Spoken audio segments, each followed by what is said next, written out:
You're listening to Lone Star Community Radio on 104.5 KCZWLP Conroe and 106.1 KZCCLP Conroe and worldwide on the irlonestar.com. Good afternoon and welcome to the Legal Connection with Tony and Cheryl. Tony Lynn Collins and Cheryl Ellsworth Jahani. We are two Texas licensed attorneys, and we are here on 104.5 and 106.1 every Tuesday from 12 to 1, talking about legal topics, discussing legal topics. You can listen to us live on Facebook, and you can also download the podcast tomorrow on Google Play and iTunes. So today, Tony and I are going to be talking about the pros and cons of pleading guilty. We're going to give a quiz on what you know about. We're going to do multiple choice, so our listeners and our station manager and we can see how well we are abreast of what's going on with the law, constitutional law specifically. And we're going to go over the do's and don'ts of after being arrested. We're going to go over whether or not what's going on with Bitcoin and money laundering. Mm-hmm. And I know this is dumb, but the reason is because we went through this weekend, instead of doing our usual old movies and doing work that we were supposed to be doing, we binge watched Breaking Bad. Oh, did you really? Because the new season was coming up and they had like a marathon. And Breaking Bad and Better Call Saul, which of course is all criminal and there's money laundering and all that stuff. And plus I've got a lot of criminal cases right now, so I thought, well, I think some of our listeners, if they're watching the new season of Better Call Saul, they're interested in that, a lot of our clients will be, that we'll kind of give them a little primer on that. Okay. All right. So, but I did want to say real quick, or go over real quick, an experience that I had this week with one of my clients, and I think that it will help some of the people in the Conroe area that are some of, and our listening area specifically, but for the people that are on Facebook and it's more expanded, it may help them too. We have a lot of immigration issues here in South Texas. Right. I'm kind of split on the one hand. I feel like, well, not even what I feel like, but the laws provide that there are certain things you have to do before crossing over to the United States, or you'll get in trouble. Right. Right. And if you go through a checkpoint, and you've done the right things, you just cross right on through, right? Right.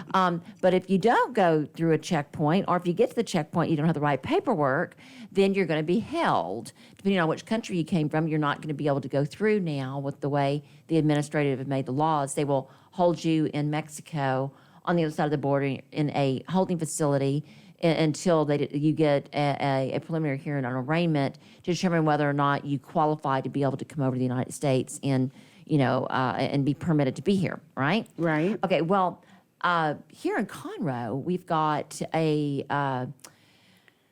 what do you call it? It's a day labor camp.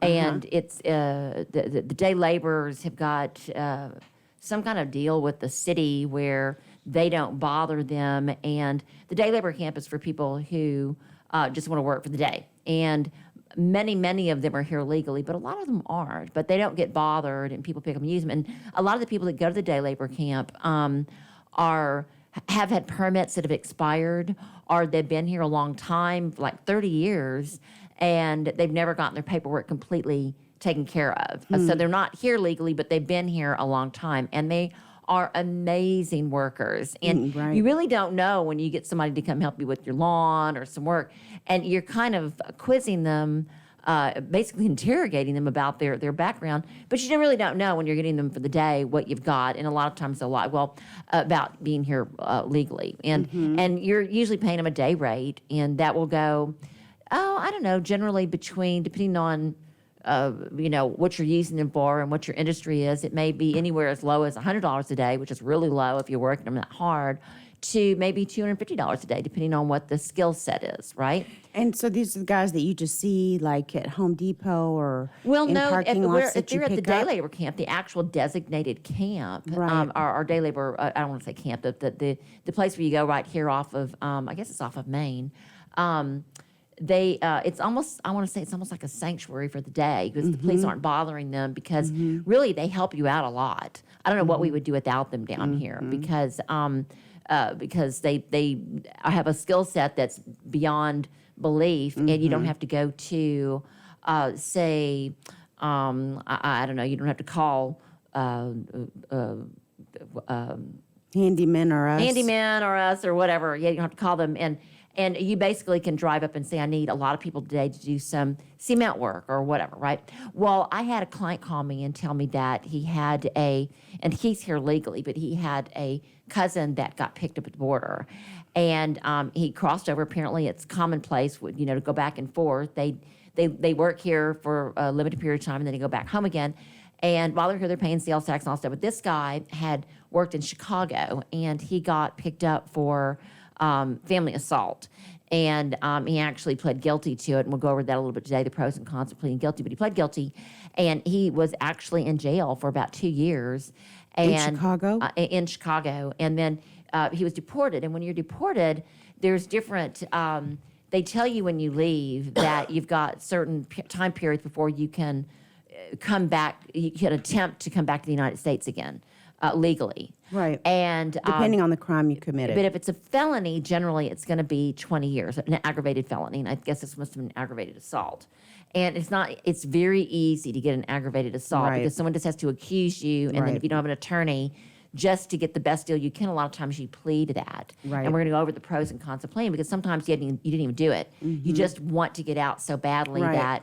that these people will take a plea, and sometimes that's not in their best And you interest. feel like they're going to get you anyway, so. Right. And so they're sort of pressured into it, and it seems win-win at the time, but a lot of times it's better to be patient than to take the first deal that's offered you, particularly if you're innocent, or if you've got a good affirmative defense, if it was mutual combat or whatever. So anyway, I had my clients couldn't find their cousin, and that was the dilemma. Is we've got our friend, we don't know where he's at. He was picked up at the border, we don't know where he's at. And so what I was going to tell our listeners is how you have to go about finding them. I had no idea. The guy had the most common name ever. It was like, Juan Diaz, and no middle name, and everybody in the world is named this. And a lot of times they don't even give their real name, so you don't know how to find them. Well, we ultimately were able to find him by kind of, I had to look in the federal system. I've had to look at all the jails, couldn't find him anywhere in the jails. Finally ended up calling the federal system and just explaining to the U.S. Marshal's office. You have to call different areas. I called the U.S. Marshal's office, and I gave them this name, and I gave them the guy's date of birth, and they were able to find 282 people that matched this name. But we were able to narrow it down to when he got picked up. They knew when my client knew when Right. he wasn't, when the last time he was there was. And we were able to narrow it down. We found him. We couldn't believe we found it. And it would have Wow, been Tony, that's great. extremely difficult for my clients to track it down without an attorney because there's so much confidentiality, and the U.S. Marshals and the federal system and ICE are not giving you any information at all. But they gave you information. They did because I was an attorney. Right. And so I was able to track them down, and usually you can find some, you always want to serve God by serving others. And if somebody's looking for somebody and they're desperate to find out if they're dead or alive or where they're at, Right. then of course I'm going to help them. And so I was able to track it down and find out where it's at. I got, after talking to the federal marshal's, U.S. Marshal's office, they wouldn't give me information, so I explained the situation. It was on the up and up, gave my bar number and all that. They gave me the guy's criminal number, so I looked it up in Pacer, found him, and determined that he illegally entered 19 years after he was told not to enter for 20 years. So he missed his deadline by a year. And so Right. when he crossed over, they detained him, and they held him in a federal ICE facility. Well, then I looked it up today to find out what the status was because his wife's pregnant and they were looking for him. And it ends up that they had terminated his case. And I thought, great, he's been released. We just need to find him again. But that's not what happened. They terminated his magistrate case and they reopened it as a criminal case assigned him a public defender, which you don't get when you cross over, Right. because now it was criminal in nature, and his arraignment is going to be today. And where is he? Where did he cross over? He In crossed Texas? over at a very standard place. He crossed over near Hidalgo. And usually when you're deported at, they bus you to Laredo, which I think is like the closest exit point from the United States to Mexico, maybe Laredo if you're coming from San Antonio or Houston. There's probably other closer places, but from the Houston area, I know that all my clients get deported to Laredo. They give them a certain amount of money and then maybe $100 or something. And then from there, they've got to call the relatives to get where they need to go.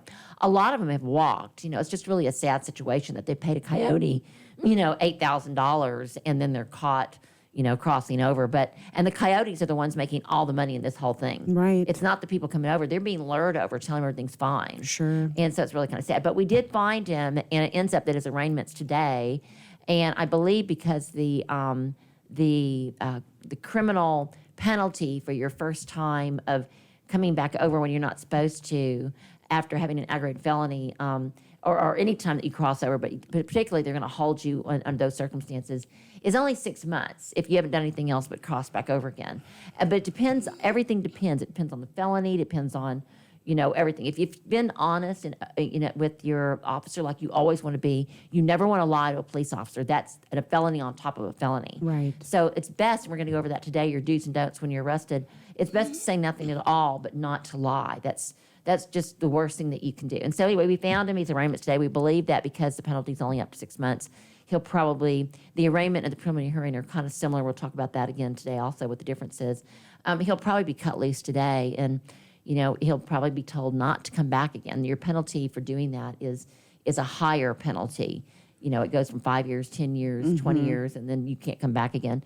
And a lot of these people will take the risk, but I think once you've been incarcerated for a while in the federal ICE detention, usually if it's economic, they'd rather just stay, where they're at and take the risk of, being whatever it is, whatever made them flee, whether it's economic or they needed asylum, whatever. But I just want to go over that it's really, really hard to find somebody, but it's not impossible. But you just need to call and not give up and pray a lot. So that being said, I did want to go over the do's and don'ts after being arrested, which kind of segues into that. Right. So, all right. So some of the most critical mistakes in any criminal case occur after a suspect has been arrested. Here is a list of things to do and not to do if you find yourself in that predicament. Okay. Okay. So, what do you think is the first thing on this list when you're arrested? What is the first thing they ask you to do? Ask for an attorney? Yes, yes. Who would have thought? You would think that we're trying to publicize. No, I don't want to hear from my. Right. Usually they don't have any money. I don't want to do Right. their case. I've got bigger fish to fry. But the very first thing that you should do if you're arrested is to request a lawyer. The Fifth Amendment to the United States Constitution gives individuals the right to an attorney after the arrest. Many individuals may fear that asking for an attorney makes them appear guilty. Right. However, asserting this right cannot be used by a prosecutor to make a jury draw an inference of guilt.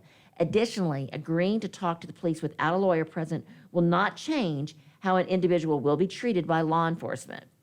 However, agreeing to talk to law enforcement without a lawyer can lead to disastrous results. It sure And I can. can vouch for that because everybody tries to talk their way out of it. Right. And they've got a body cam on. They think it makes them look innocent to the police no matter what officer. they say, whether they are sober, not sober, anything you say can and will be held against you, and I cannot emphasize that So enough. true.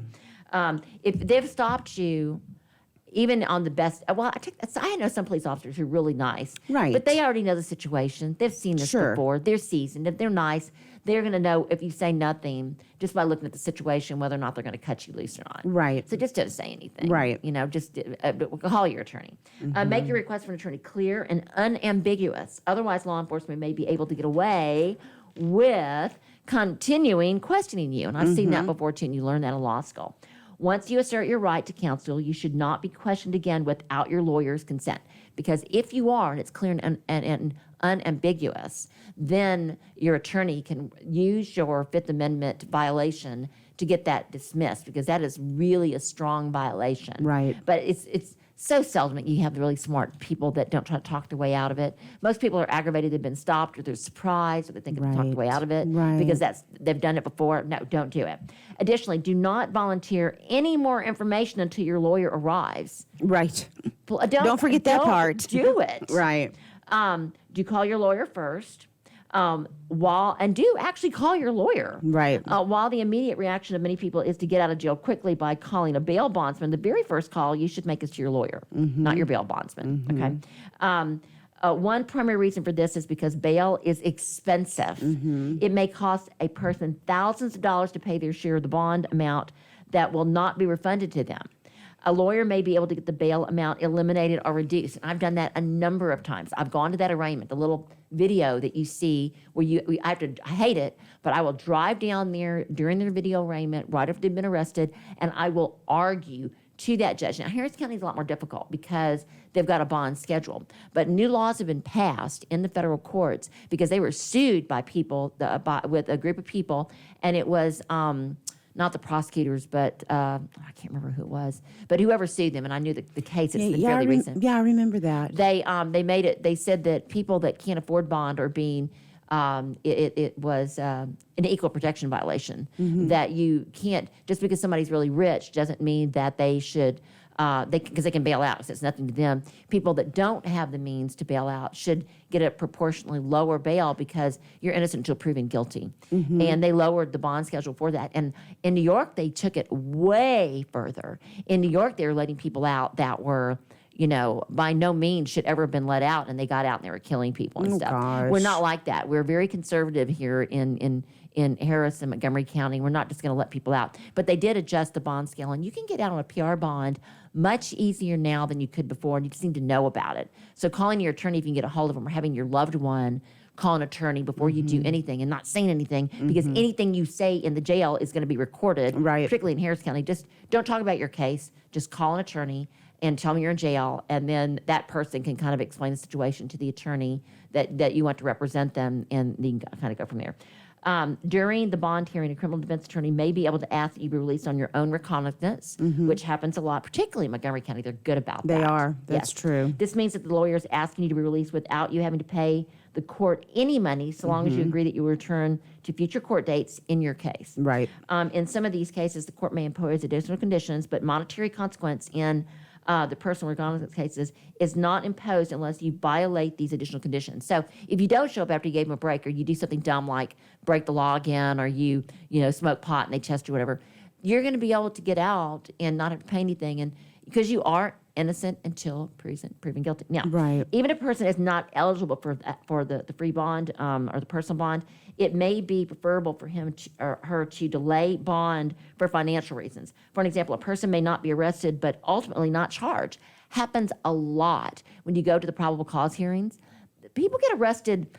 I was waiting for my case to be called, and I was in court the other day, and this guy was in a Walmart, and he had gone to the dressing rooms, and the security guard, the mall cop, said that he followed him back there and said, "You can't be back here," because he didn't bring any clothes or something. It looked kind of shifty, but the guy didn't do anything.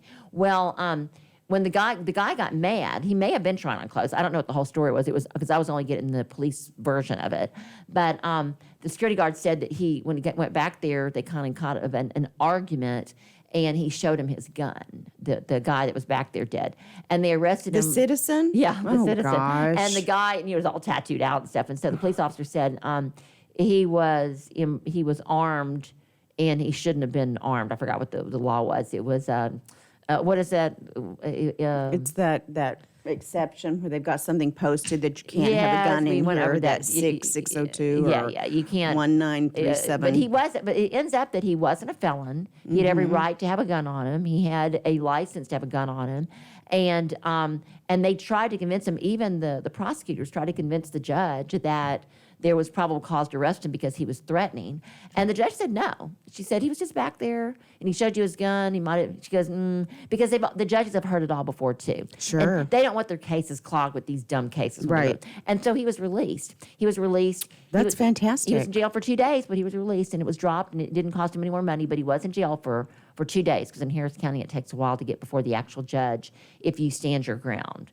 So anyway, if that is the case, bailing out immediately without a bail bondsman will cost the same, because you're not going to get your money back if you get a bail bondsman. They love to take your money. Sure. But you would have been released soon enough anyway without it. So you're not having to pay an attorney not to do anything, particularly if you know that there was no reason for you to be arrested. You might be mad, but it's things happen. Maybe it was good for you to cool off in jail or something. We don't know why these things are presented to us like they are. And he shouldn't have in this case, he shouldn't have showed the guy his gun. No, he sure shouldn't So have. he was just being a hothead and he had to pay for that. Right. In other cases, the defendant may face a lower charge than the original one that was filed, in which case the bail amount will be greatly reduced if it goes from a felony to a misdemeanor. Oh, Now, right. the next thing is you do need to explain your arrest to your lawyer, but don't do it directly to your lawyer, because lawyers, everything is confidential. Whether you visit them in person or you do it in jail, nothing you say to your lawyer can come out. However, if you tell a family member, that's not confidential. What about if the family member tells the lawyer? That's fine. That's confidential. Well, if the family member tells the lawyer and the police don't know about it, then how would they know? I mean, because there's no way of getting that information. But it's not confidential because you don't They're have not your client. Yeah, they're not your client. So you have to be careful too, and that's why I'm very careful about making sure that my witnesses are not known, because you don't have to disclose that before a trial in criminal trials. You don't have to disclose who your witnesses are at all. The only ones you have to disclose are your experts. Right. So, and that's only if they ask for them too. But you have to disclose your witnesses right before trial. No, you don't. No? There's No witness list? You don't even have to say anything. You just call them up. You're innocent until proven guilty. You can remain silent the entire time. They've got to Right. prove their case. The problem is that in criminal cases, usually a jury, it really is guilty until proven innocent. Right. And so you've got to be prepared for everything. And so I've got my witnesses prepared and subpoenaed, and they will see if you subpoena somebody that doesn't want to testify. So they kind of, the prosecution's going to see who your witnesses are because they'll see your subpoenas. And a lot of people, you have people that don't want to come in because they're afraid they may have some crimes, or it's supposed to be a safe haven. You go to jail if you're a witness, they're not supposed to arrest you. But there was just a case recently that I saw on TV where people, and it was immigrants. It was another immigrant case where people were being subpoenaed to testify, but they weren't here legally, and ICE was coming into court and arresting gosh. them. And that's perfectly legal, but it's not generally accepted. It's not the proper protocol. And so I think that's in the federal courts right now. You should be free to, if you're ordered to court, you shouldn't be afraid of being arrested because it taints your ability for a fair trial if your witness isn't a legal citizen or whatever. Right. Anyway, I do explain that there are only a few scenarios where you don't, although you may think the police followed standard procedure when arresting you, your lawyer needs to hear the circumstances involving your arrest, the complete thing. There are only a few scenarios that can legally result in an arrest. For an example, police can arrest a person who they personally observe committing a crime, right? However, this arrest power varies by jurisdiction depending on the seriousness of the offense. So if they're relying on a witness to tell you and they didn't witness it, they can't arrest you. However, another reason that a person can be arrested is if law enforcement officer has probable cause to believe that the individual has committed a crime. And that's like 95% of the time. The police are not going to catch you in a crime unless it's like a DWI and they're videotaping you or whatever. In some instances, law enforcement officer may procure an arrest warrant for these purposes. And I would say that's almost always. They will rely on somebody saying this happened.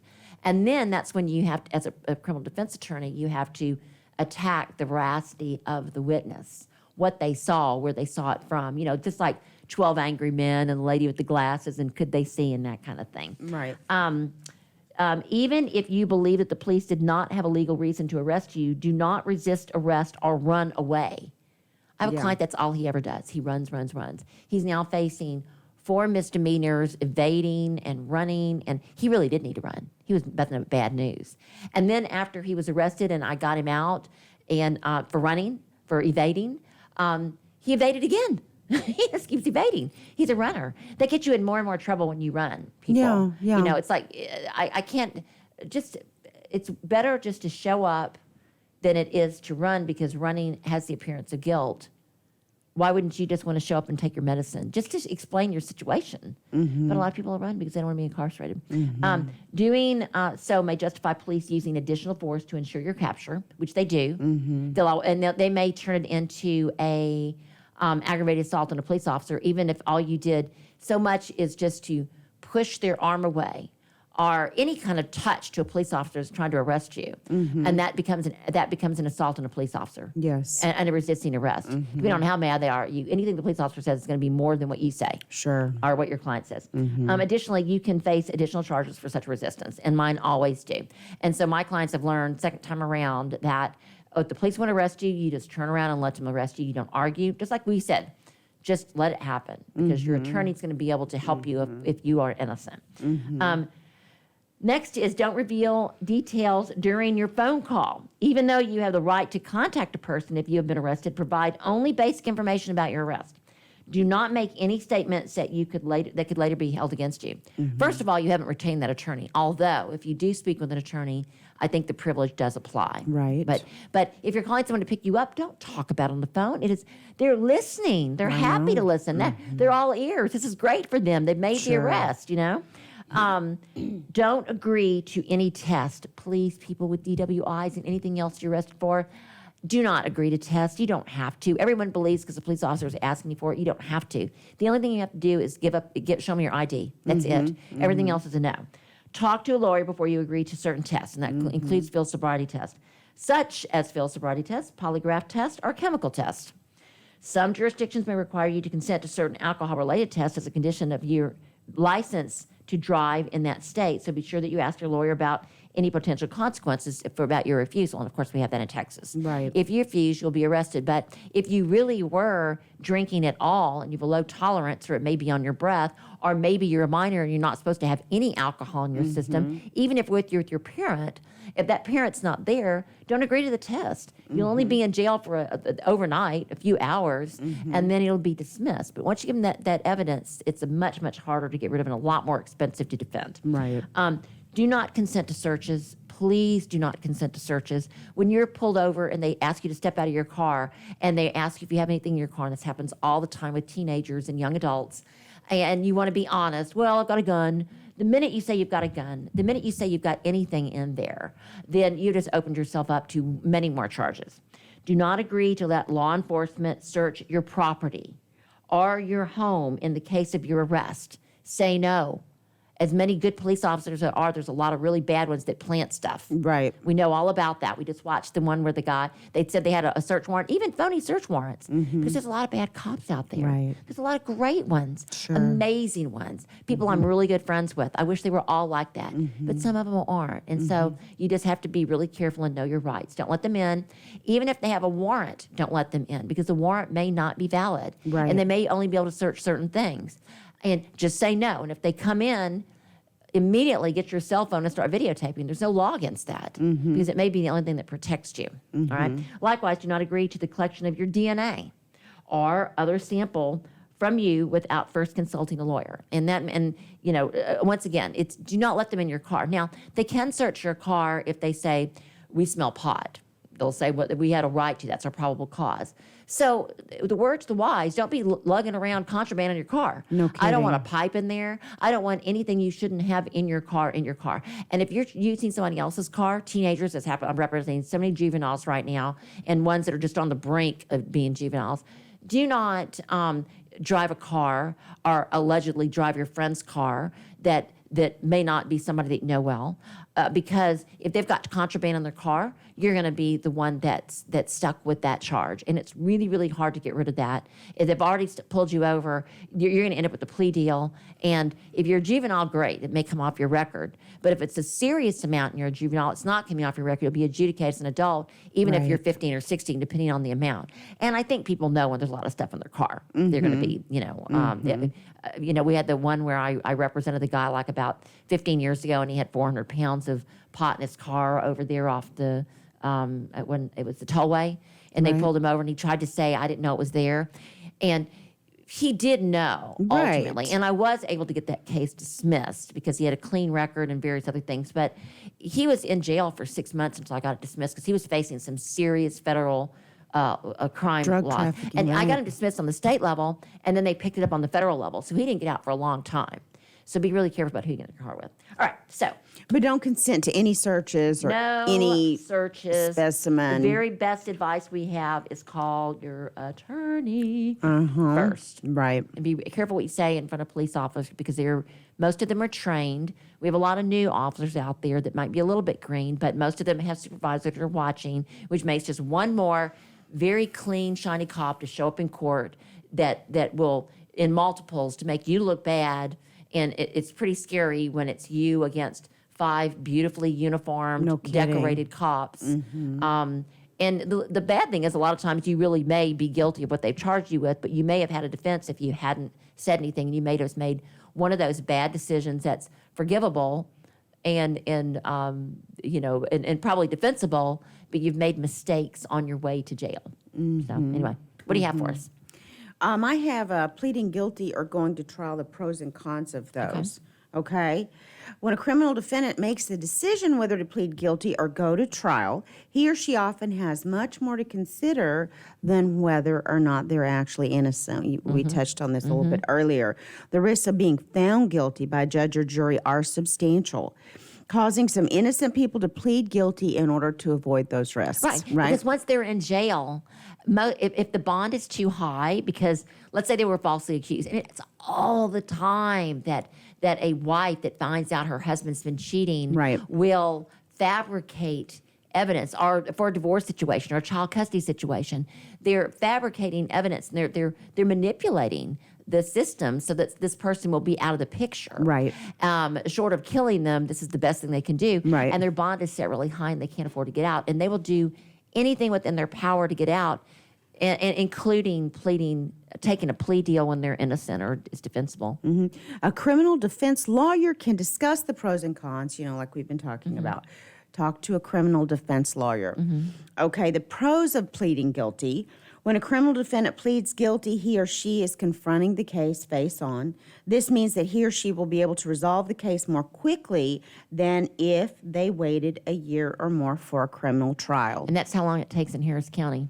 If you are not out on bond, because the jail cases go first, but the jail, because it's such a backlog, even the people that are in jail that are not out on bond, it still takes up to a year and a half. And if you're going to go to trial, your attorney has got to get all the records required, subpoena those records, get it lined up, do all the pretrial motions, develop your defense. That still takes time because subpoenaing the records and making them in a proper admissible form, interviewing witnesses, it still takes a year and a half. And you may be sitting in jail that whole time. And I'm telling you, my clients get sick in jail. It's a grimy place. There's a lot of tuberculosis and the quarantine and that. Now, even with something like coronavirus and flu going around, you get sick in jail. And then they get sick, perfectly healthy, able-bodied guys are sitting in jail getting sick. And I'm talking serious sicknesses because their immune system is compromised.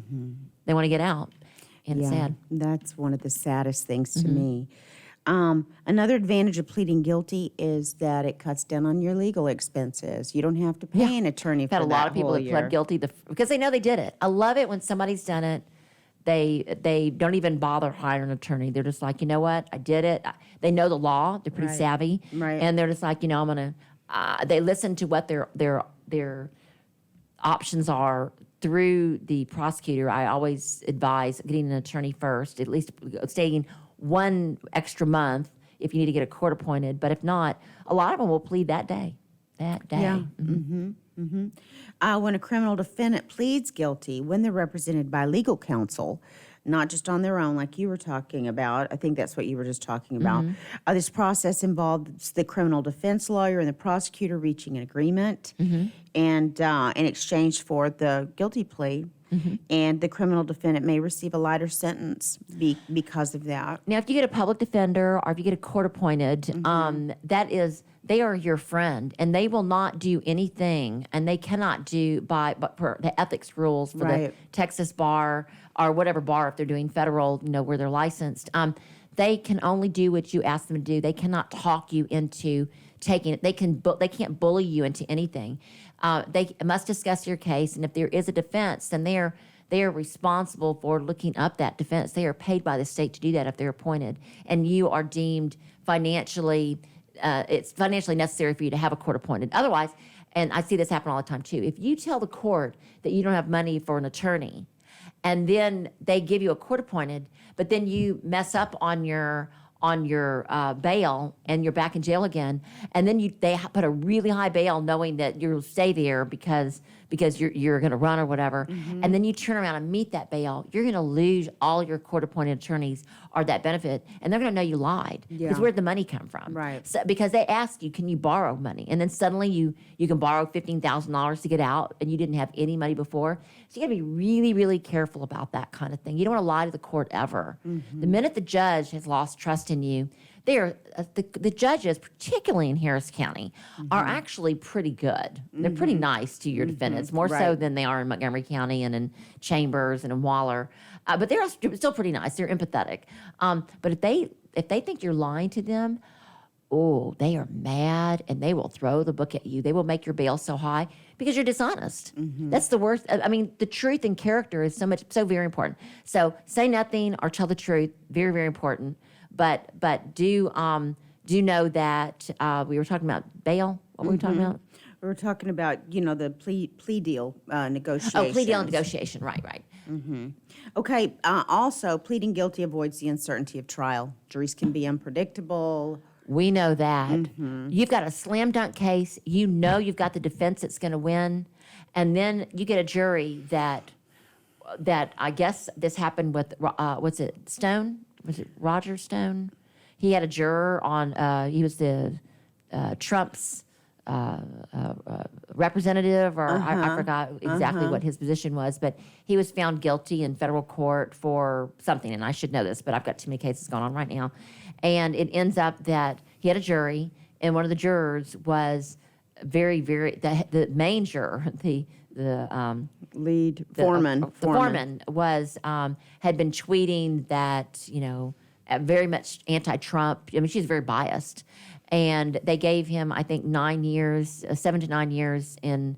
That was the offer, I guess, in federal prison for lying to Congress, I think it was, and which is unheard of. I mean, people commit perjury on the stand all the time. I have so many clients when I've gone to trial that are infuriated because they know that we can prove they committed perjury and nothing ever happened. So they're using him as an example. But if you've got a juror, I'm talking about why they're unpredictable, that you've gone through all of the voir dire and you've determined that there's no bias, and then you find out after the fact that there was a strong bias, it's a lot of work to find out if they were biased after the fact. You've got to have a lot of money to be able to pay for somebody to go into the records and find out if they lied during voir dire. I mean, that's a lot. So not only will jurors lie to get on the stand if there's something that's really strong in their heart, jurors are bad too. Right. But you also may have missed something in your case that the jury decides they know better than anybody else, and they pick up on it, and then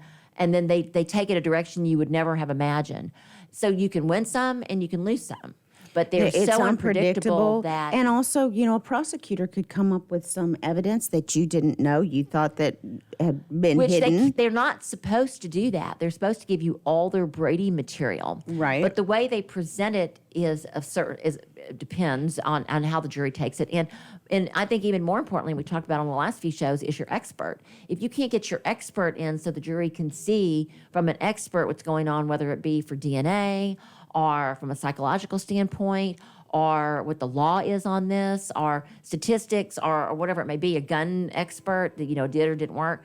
If you can't get that in because of some legal, maybe a mistake, or a bias on the judge's part, so they won't let it in, then you could lose your case on a technicality, and although it could get overturned, you may be in jail for 7 years before you're exonerated. Right. In other words, you may get a prison sentence, and then you appeal it and are exonerated, but you've already lost 10 years of your life. Right. So, yeah, juries are very unpredictable, and that's got to be very clear to all of our listeners. And trials are public. There's the whole ordeal of that. Some people it matters more than others. Some are more private than others. Right. But that's something that you need to consider. Yeah, and also if you've got somebody that doesn't like you and it's public, there's not a law against you disclosing that information to the papers later, whether it comes out that you had a STD.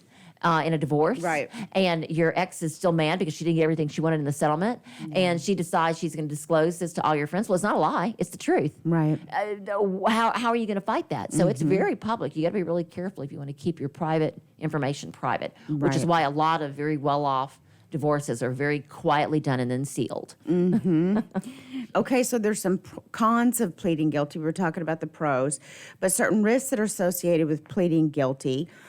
Innocent people may be subjected to criminal punishments, such as having to go to jail and pay fines for crimes that they did not commit. Right. Furthermore, they will now have a criminal record that follows them for the rest of their life. So that's Right. a con. And a misdemeanor is one thing, and people will forgive that unless it was a crime of moral turpitude, like theft or. Well, so many things are DWI. classified as crimes of moral But turpitude once you now. get that felony, and so many people, particularly my younger clients, they don't recognize that a felony is going to ruin their life. They can't get credit. They can't I get know, housing. I know. They can't get a job. That Right. felony follows you forever. And then they No. want to come back and get a writ to get rid of it, and it's nearly Right. impossible. You can't do it, yeah.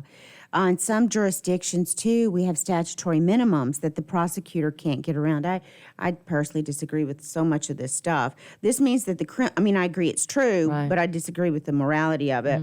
This means that the criminal defendant will be required to serve a certain sentence, even if the prosecutor and the criminal defense lawyer agree otherwise. And I will say this on the side of the victim, I've had several cases The where victim of the crime or yeah, the the victim, criminal? the victim in this case, because normally I'm criminal defense, so I can see where it always seems like it's unfavorable to somebody that just made a mistake and it wasn't from the heart and it was just a bad decision, whether it be through depression or maybe they weren't in the right mind or something happened that made it very excusable. But sometimes you have a victim of a crime and the perpetrator doesn't get the punishment by the jury because they're so sympathetic that they should have gotten. And that's devastating. And I have one where I had a murder and he only got 15 years and it's coming up on the 11th year and they have to fight every year to keep him in jail because that 15-year mark is coming up. And they thought he would die in jail, and I guess only the good die young. This guy's going to get out and be free after murdering somebody intentionally in cold blood and then trying to kill her husband. And so sometimes you are glad that there's a mandatory minimum. So goes both ways. Not me. Anyway, also, I think we touched on this before. The prosecutor and the defense attorney can agree on something, and the court disagrees, and the That happened judge to can me last impose month. right. You were telling me the judge can We impose a had- longer sentence than what the two attorneys agreed on. Yeah, and so you can approach generally. They let you do this in Harrison County. I don't know if I've done this in Montgomery County or not. If the prosecutors just won't work with you on anything, then you can go and approach the judge, what's called without an agreed recommendation. And the judge will give you an idea before he actually sentences them what he would give them, and then you know whether or not you want to take that without an agreed rec. They usually be nice enough to give you a heads up. And particularly in election years, the judges are really harsh.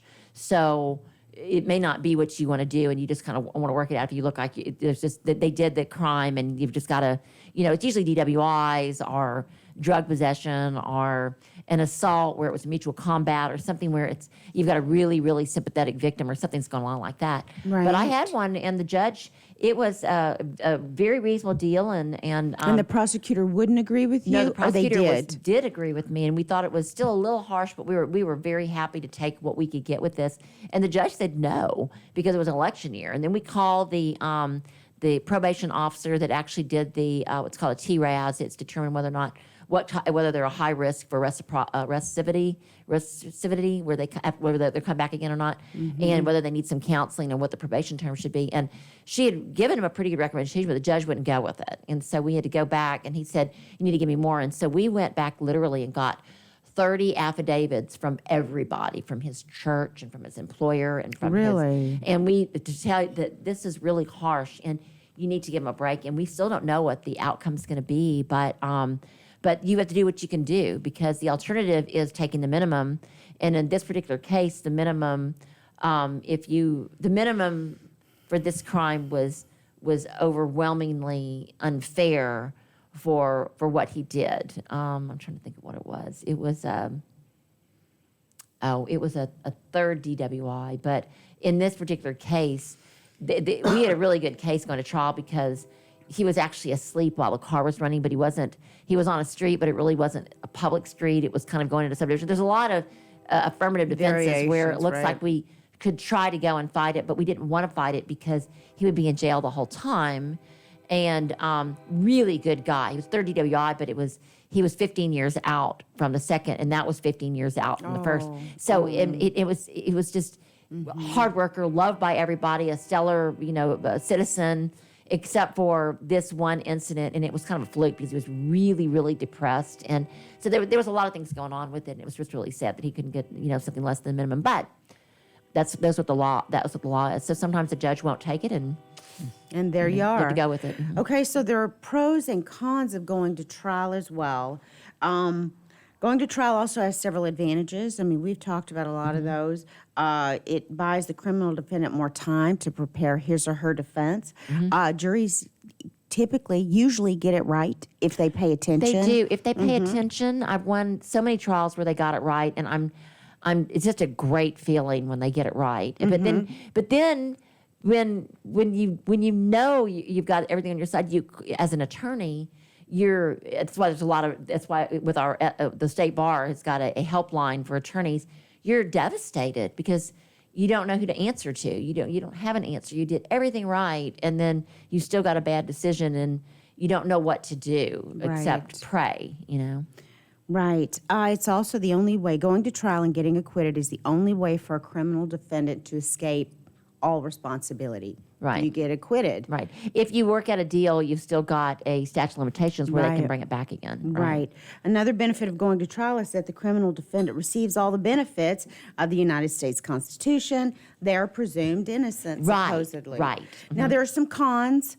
Criminal defendants who decide to go to trial place themselves in the precarious position of putting their lives in the hands of a jury. An unpredictable jury, right? Or maybe an ineffective counsel. Juries are difficult to predict. They also face the maximum penalty for the crime. So, I think, Tony, that's why people plea all the time. It's because they're scared of that maximum There's a lot more leverage penalty. because if you go to a jury, it takes off the table many times probation, which is very, very important because you're free while you have some conditions to your probation, but at least you have a life. Right. And it's just like a little side job that you're doing this if you're a good person. A lot of people have drug problems, though, and it doesn't help them, and they really need to be in because they need the counseling, which is another thing. It's another defense. Sometimes my clients need to be in jail because it's cheaper than the medical care that they would need for the rehabilitation. And they go through these programs, and I'm telling you, I have clients that they're still sending me thank you notes because they were in the Harris County program that they did not want to be in, and they over their addictions, and so it does work sometimes. Right. Also, you can have a criminal defense, a court-appointed attorney that's super busy, or you can have a private attorney that's very expensive. So that's another con. Are of very going expensive to and trial. maybe giving their work to somebody that's lower and they haven't done the work right, and something happens and there's a mistake, and Yeah, that's true. Okay, so And I will say another thing: when you plead guilty, it takes off the table your ability on appeal. If you've already pled guilty, they will shut you down when you go to the appellate.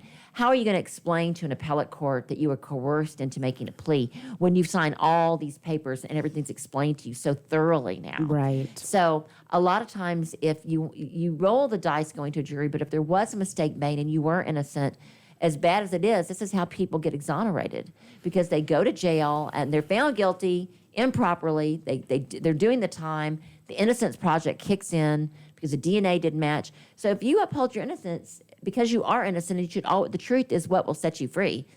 Sometimes you do the time, but eventually your name will be cleared if you do the right thing. But sometimes people can't tolerate it for all the reasons that we just talked about. Yeah. Well, so that's all I got on the pleading and going to trial, the pros and cons. Now, we were going to do our little question and answer thing, but I did want to go over just briefly when you can assert your Fifth Amendment right, because that was something of interest to me. And people always say, I'm taking the Fifth. And you can't just take the Fifth. But let me ask Station Manager Dick real quick, how much more time do we have? Oh, we have to wrap up. Oh, no. Fifth Amendment rights. Well, Okay. let's talk about Fifth Amendment rights next week. Okay, because I want to talk about the Fifth Amendment rights next week and when you can assert them, because you can't always assert them. Is Bitcoin legal? Why it's important? What is money laundering and why is it illegal? And the ways you can do it if you may be doing it and not even know it, but most people know it in money laundering. Probation violations and what to expect. If your attorney was so good they got you probation, but you violate it, what you can legitimately expect. Okay, that sounds great. Well, listen, guys, thanks for listening. Tony and I have been here today talking about pleading guilty, pros and cons of going to trial, and all that sort of stuff. Next week, we're going to talk about Fifth Amendment, Bitcoin, money laundering. and we want to remind you to Serve God by serving others. have a great week.